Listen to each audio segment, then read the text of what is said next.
श्री गणेशाय नमः। अगर आपको जीवन में चाहे लौकिक उन्नति प्राप्त करनी हो या पारलौकिक, प्रातःकालीन कम से कम सूर्य उदय होने के 2 घड़ी पहले, 24 दूनी 48 मिनट, अभी सूर्य उदय होने में 48 मिनट हैं, आपने सैया छोड़ दिया, बस इसके आगे नहीं। सूर्य उदय होने के 48 मिनट पहले आप सैया से हट जाएं। अगर आप रात्रि में जगे हैं तो सूर्य उदय होने के 48 मिनट बाद फिर आप सो जाएं। लेकिन वो जो बीच का समय, प्रातःकालीन संध्या भुवन भास्कर भगवान पधार रहे हैं, वो आप सो रहे हो, तो आपकी आयु, आपका वैभव, आपकी बुद्धि, ये सब नष्ट होने लगती है, पता नहीं चलता लोगों। देखो कहां तेजवान चेहरे दिखाई दे रहे हैं, खूब तो सब खा पी रहे हो, खाने पीने क्या तेज एक अलग होता है, भागवतिक तेज अलग होता है। ब्रह्म मुहूर्त में उठे, प्रभु का स्मरण किया, जो 2-4 नाम ही सही, अपने बड़े बुजुर्गों को, गुरुजनों को भावना से प्रणाम किया। और पहली बात, शरीर स्वस्थ रखने के लिए गर्म जल किया, हल्का, आधा लीटर से 1 लीटर तक जल पिया, भगवत भाव अर्पित करके, वज्रासन में बैठकर। आप लोग दिनचर्या को नहीं करते हैं तो आप ब्रह्मचर्य को पचा नहीं सकते। ध्यान रखना, ब्रह्मचर्य कोई छोटी मोटी शक्ति नहीं है, उसको पचाने के लिए आपकी दिनचर्या दिव्य होनी चाहिए। फिर इसके बाद आप 5 मिनट 10 मिनट टहलिए, फिर सो जाइए। फिर जो शौचाचार की पवित्रता बताई गई उसके अनुसार आप स्नान आदि करके, पवित्र वस्त्र धारण करके, जैसे कोई महान व्यक्ति आ रहा है तो हम उसके आदर के लिए खड़े हो जाते हैं, ऐसे भुवन भास्कर पधार है, हाथ जोड़कर प्रणाम किया, अर्घदान किया, गुरु मंत्र जपा, आदि आदि। अब पड़े हो आप कि हम तो 2-3 बजे तक जगे हैं, ऐसा अगर आप भजन में जगे हैं तो भी सूर्योदय के समय आप उठ जाइए। आपके गुरु आवे तो क्या आप सोते रहेंगे क्या? तो जगत गुरु हैं भुवन भास्कर, परम ज्ञान स्वरूप हैं, गायत्री छंद रूपी घोड़े हैं इनके रथ के, स्वयं भगवान अरुण देव सारथी हैं। और भगवान पीछे वर्णन किए, मैं ही सूर्य रूप से जगत को प्रकाशित करता हूं और ताप के द्वारा जल को सोख कर मैं ही वर्षा कराता हूं। भगवान का आदर करना। जो सूर्योदय तक सोते हैं उनकी बुद्धि में भागवतिक बातें, अध्यात्म बातें आ जाए, मेरी समझ में नहीं आता।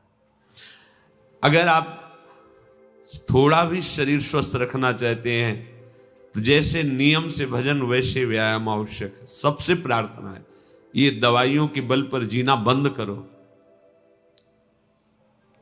शरीर में जितनी आवश्यकता जल की है, अगर उतना नहीं जाएगा तो आपकी एसिड बनेगी, फुंसियां निकलेंगी, कब्ज बनेगा, कई परेशानी। हम साधकों को कहते हैं, कभी कभी जैसे पूछते हैं कितना जल पिया, वो अभी तो पिया नहीं। अच्छा, ये शरीर है, ये एक गाड़ी है, कोई सच्चिदानंद नहीं है। उचित आहार, उचित जल, व्यायाम के लिए कुछ समय नहीं। और भी 10 दिन बीमार पड़ोगे फिर देखो, आप कहते हैं समय नहीं है। हमने अपने बीमार स्थिति की दिनचर्या को बताया, शीतधाम की 2 बजे उठना, जो आपको बोल रहे हैं ऐसे ही दिनचर्या करते, और 45 मिनट व्यायाम। इसके बाद तुरंत प्रणाम करके वृंदावन की परिक्रमा, फिर आके श्री जी की मंगला, फिर आके 9 बजे तक गुरुदेव भगवान की सेवा में, फिर वहां से आके श्री जी का श्रृंगार, फिर भिक्षावृत्ति आदि 12-1-2 बजे तक। कोई चाय, कोई पानी, कोई ऐसा कुछ नहीं कि बाल भोग, कुछ नहीं था ही नहीं। जिंदगी में 100 ग्राम दूध नहीं खरीदा कि भाई हमारा दूध बंद, कभी नहीं ऐसा। पर कभी ऐसा महसूस नहीं हुआ कि मैं बहुत कमजोर हूं। ब्रह्मचर्य को पचाने के लिए बहुत शरीर को क्रियाशील होने की आवश्यकता है, या तो प्राणायामों के द्वारा, आसनों के द्वारा। वो अब ना आसन है, न प्राणायाम है, न व्यायाम है, और फिर क्या, कैसे भावना आपकी भगवत भावना बनेगी? तो एक प्रमाद स्थिति, एक छिन्न भिन्न खिन्न स्वभाव, नहीं बात बनेगी। अध्यात्म का साधक जो होता है, एक नवीन खिला हुआ कमल जैसा, मुख प्रसन्न तन तेज विराजा, कीने से रामचंद्र कर का। कोई असाध्य रोग, कोई बहुत पीड़ा, वो बात अलग है। नहीं तो ऐसा वो जैसे कमल खिला होता है ऐसे खिला रहता है। क्यों? हर समय चिंतन सही, आचरण सही, सब कुछ सही। जो भगवत भावना विहीन जीवन है वो मुर्दा जीवन है। जिन हरि भगति हृदय नहीं आनी, जीवित सब समानते प्राणी। वो जान नहीं रहे, मुर्दे जैसा जीवन है। क्या जीवन का महत्व? वही गंदे भोगों को भोगना, उसी का चिंतन करना, और भोग भोगने वाले शरीर को स्वस्थ रखने के लिए विषय सामग्री इकट्ठी करना, इसके बाद मर जाना। बोलो इसके अलावा और क्या है? ये बनाया, वो बनाया, वो बनाया, जरा सा हिला, पूरा का प्रांत नष्ट हो गया। क्या है इसमें? शाश्वत क्या है? हमें तसल्ली होती है, हमने एक मकान बना लिया, तसल्ली होती, 4 लड़के हो गए और काल का तमाचा लगा, पूरा का पूरा सब। क्या तसल्ली? हृदय को तसल्ली तब दो जब नाम चल रहा है, राधा राधा राधा राधा। दिनचर्या ही नहीं बन पा रही है आज के नए समाज की, दिनचर्या ही नहीं बन पा रही, भगवत भावना ही नहीं है। देखो, अगर परिवार में रह करके आप भगवत भावना नहीं करते तो सब परिवार में रहकर आसक्त हैं और सब दुर्गति को प्राप्त होते हैं। जब तक भगवत भावना नहीं है तब तक सब अविधि पूर्वक है। मान लीजिए सब अविधि, विधि भगवत भावना है। कुछ भी, किसी से भी, कोई भी, बस भगवत भाव, वही आनंद का अनुभव हो जाएगा। अतः उनके द्वारा किया गया देवताओं का पूजन मूल में मैं ही हूं, मेरा ही है, पर वो अविधि पूर्वक है। अविधि पूर्वक का तात्पर्य है कि वो ये नहीं जानते कि इस रूप में सर्व सामर्थ्यशाली भगवान ही विराजमान है। कभी कभी मंत्रों का ज्ञान नहीं होता, पूजन की सामग्री शुद्ध नहीं होती, भाव शुद्ध नहीं होता, इसलिए उनका पूजा सेवा आगे चल करके फल प्रदान नहीं कर पाता। प्रभु कह रहे मेरे में रिझाने के लिए किसी पूजा सामग्री की या किसी धन संपत्ति की आवश्यकता नहीं। पिता को बस इतना ही चाहिए कि वो अपनापन करके दौड़ के उनकी गोद में बैठ जाए, बस अपनापन प्रभु को चाहिए। माया के भूल भुलैया से वापस लौटिए और एक बात केवल बैठ जाए अगर हृदय में कि मेरे प्रभु अब मैं थक गया हूं, यहां कोई मुझे सहारा देने वाला नहीं, अपना नहीं, नाथ मुझे अपना बना लो। ये बहुत बड़ी बात है हृदय की। किसी के बहुत भाग्यशाली होगा उसके हृदय में बात आए, प्रभु उसकी रुचि का विषय बन जाते हैं। प्रभु जहां वो ऐसा भावना करता है और उसकी रुचि हो जाती है प्रभु में। जैसे हमारी विषयों में रुचि, ऐसे प्रभु में रुचि हो जाती है। अब वो जो भी करता सब पूजा हो जाती है। ये राह से जल्दी सबको समझ में नहीं आता। ध्यान दीजिए, भगवत भावना विहीन आप जो भी कर रहे हैं वो सब अविधि पूर्वक है, भगवान कह रहे हैं। अगर भगवत भावना युक्त है तो जो भी कर रहे हैं सब विधि पूर्वक। कर्माबाई जी ने, एक विधि विधान जानने वाले संत ने जब कहा कि आप तो बिना स्नान में बड़ा अपराध, ऐसे तुम कैसे बना पाओ, और वो प्रातः अपनी स्नान आदि दिनचर्या करने लगी तो विलंब हुआ। फिर खिचड़ी अमनिया की ठाकुर जी को, ठाकुर जी आए गोद में बैठ के, एक कवल ही पाए कि उधर पर्दा, भाग के ठाकुर जी गए। खिचड़ी लगी थी, पार्षदों ने कहा जय जय तो अभी भोग ही नहीं पधराया। फिर और बोले कर्मा भाई है ना, वो मुझे भोग लगाती, और पता नहीं उस महात्मा ने क्या समझा दिया विधि विधान, वो भोरी भारी हमारी भक्ता, वो अब नहाने धोने में समय लगाने लगी, इसलिए आज विलंब। देखो तुम जाओ और उनसे कह दो हम विधि विधानों से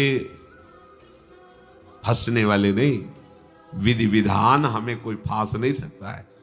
एक प्रेम फांस है जिसमें मैं फंस जाता हूं। बिना किसी बंधन के अगर ये बंधते हैं उसका नाम है प्रेम डोरी। जय श्री भट्ट प्रेम रस बंधन, क्यों छूटे दृढ़ फंद, बसो मेरे नैनन में दो चंद। ये बात सबकी समझ में नहीं आती। जाओ उनको कह दो जैसे वो बनाती थी वैसे ही बनावे। पूरा अविधि है। अगर शास्त्रीय सिद्धांत से दे देखो अविधि है, पर वो महान विधि है जो भगवान को आसक्त कर लिया। कौन सी विधि? मेरे अपने प्रभु मेरे प्यारे रात में भूखे रहते होंगे, ये भाव। भगवत भाव विहीन जितना जो कुछ आप कहोगे कि कैसे अविधि पूर्वक भगवान कह रहे हैं। देखो, जब मथुरा के ब्राह्मणों को भगवत पार्षद सखाओं ने निवेदन किया कि भगवान श्री कृष्ण और बलराम आज इधर ही गाय चराने आए हैं और वो भूखे हैं, आप थोड़ा सा कुछ भोजन सामग्री दे दीजिए। ऐसे देखा कि ग्वारिया है, बात ही नहीं की, अधिकारी ही नहीं समझा, बात का अधिकारी नहीं समझा। ऐसा नहीं कि इनको पता न चला हो कि भगवान का अवतार है, क्योंकि जब भगवान अवतरित हुए सबको पता था कि भगवान अवतरित हुए हैं।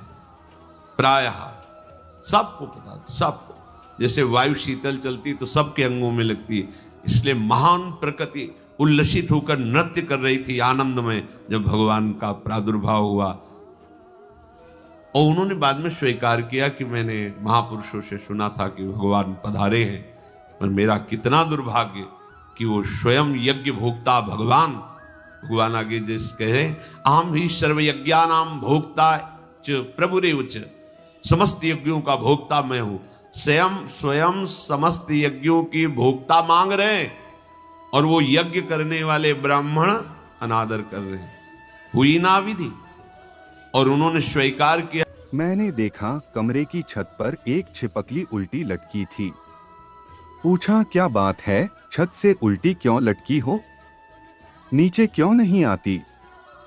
छिपकली ने कहा, इस छत को मैंने संभाल रखा है, अगर मैं यहाँ से हट गई तो यह छत नीचे गिर जाएगी।